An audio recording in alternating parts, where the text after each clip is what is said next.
China's scheming and plotting is not limited to the border. Look at the developments in Nepal, where the Prime Minister overplayed his hand under Chinese influence and now stands to lose his chair. First, it was his own party that wanted him out. Now even the youth of Nepal seem fed up with the Prime Minister. Since early June, large groups of people have been taking to the streets across the country. Most of these are youngsters. Despite the threat of the coronavirus, they're not afraid to step out of their homes and raise their voice against KP Sharma Oli's government. The people of Nepal, and especially the young, are angry with the government's response to the pandemic. They want a better strategy to counter the Wuhan virus. There have been more than 15,000 cases of COVID-19 in this tiny country. The protesters feel that the Oli government is not doing enough. They want a better testing and quarantine strategy, protection for healthcare workers, and an end to corruption.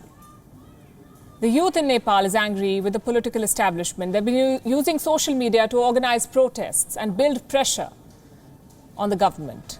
Nepal's healthcare system has come under intense scrutiny recently. Allegations of corruption and misallocation of funds have been levied against members of the government. In April, several senior members of the Oli government were accused of taking kickbacks. The charges are over the purchase of Chinese personal protection equipment. And like most countries around the world, China supplied faulty equipment to Nepal too. Now, reports say that Nepal bought testing machines from China. First, their delivery was delayed. When they did arrive, the machines did not work. Two separate investigations are underway into Nepal's COVID-19 dealings with China. Seems like Prime Minister Oli's overdependence on China is now set to cost him dearly. The Prime Minister of Nepal has made a rather awkward attempt to distance himself from the corruption cases. But members of his own party have kicked off a campaign against him now. Oli is desperately trying to avoid a showdown. Today, the top committee of Nepal's ruling Communist Party was supposed to meet. This meeting was supposed to decide the future of Comrade Oli. But it was postponed. The standing committee will meet on Wednesday now. Former Prime Minister of Nepal, Pushp Kamal Dahal, better known as Prachand, is pushing for Oli's resignation. Previous reports indicate that the numbers are on his side. But Oli has met Prachand informally, leading many to speculate if the embattled Prime Minister can in fact strike a last-minute deal to save his chair.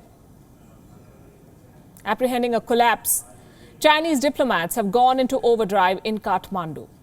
China's ambassador to Nepal, Hu Yang-ki, has been meeting with senior leaders of the Nepal Communist Party. On Sunday, she met former Prime Minister Madhav Kumar Nepal. He is one of the leaders who's been demanding the resignation of Prime Minister Oli. 6 days ago, Madhav Kumar Nepal, alongside 3 other senior leaders, took on Oli during a party meeting, and they claim that Oli has failed on every count. He must resign. The turmoil in Nepal is growing, and the Prime Minister's position is becoming more untenable by the day. We'll keep track of developments for you.